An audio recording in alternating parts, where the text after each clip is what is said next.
CRISPR gene editing gets its first human trial, November 15th. A California man suffering from a rare disease has become the first person ever to undergo an attempt to edit genes inside the body. However, it's not clear what side effects could result from the groundbreaking procedure. The experiment was carried out on Brian Maddow, a 44-year-old with Hunter syndrome, a metabolic disease that affects fewer than 10,000 people around the world. Maddow receives expensive weekly treatments to replace missing enzymes essential for breaking down certain carbohydrates. While the experiment will not eradicate the disease, it's hoped that a successful test will mean he will no longer have to undergo these regular treatments, which can cost between $100,000 to $400,000 a year. In the experiment, scientists intravenously inserted billions of copies of corrective gene into DNA,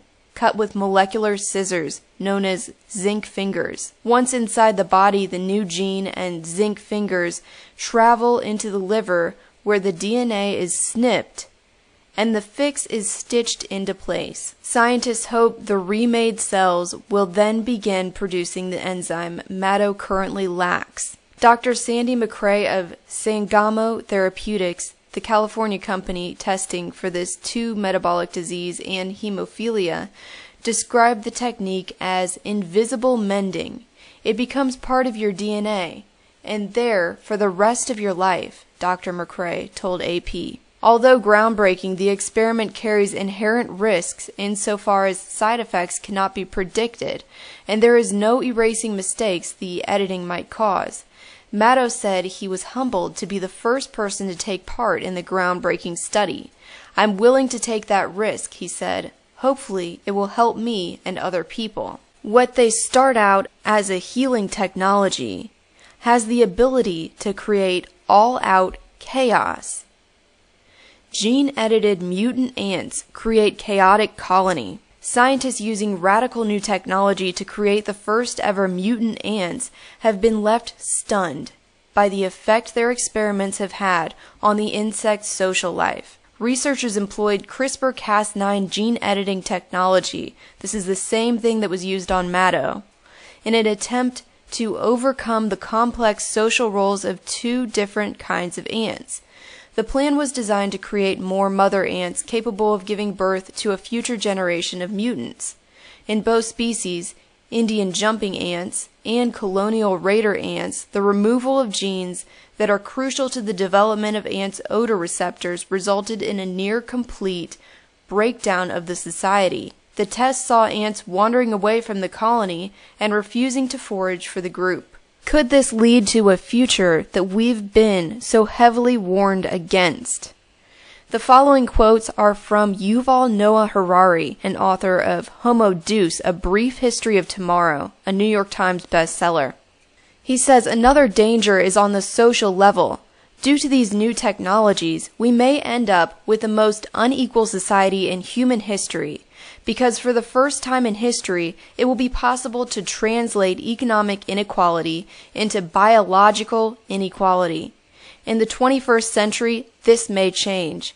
Using the new technologies, it will be possible to basically split humankind into biological castes. Once you open such a gap, it becomes almost impossible to close it." Another related danger is that even without bioengineering and things like that, we will see an extremely unequal society as elites and states lose their interest and lose their incentive to invest in the health, education, and welfare of the masses. The 19th and 20th centuries were the ages of the masses. The masses were the central force in politics and in society. Now these are direct quotes. I'll leave a link below so you can go to the website and go to his speech if you want to. So we may be facing in the 21st century a completely new kind of inequality which we have never seen before in human history.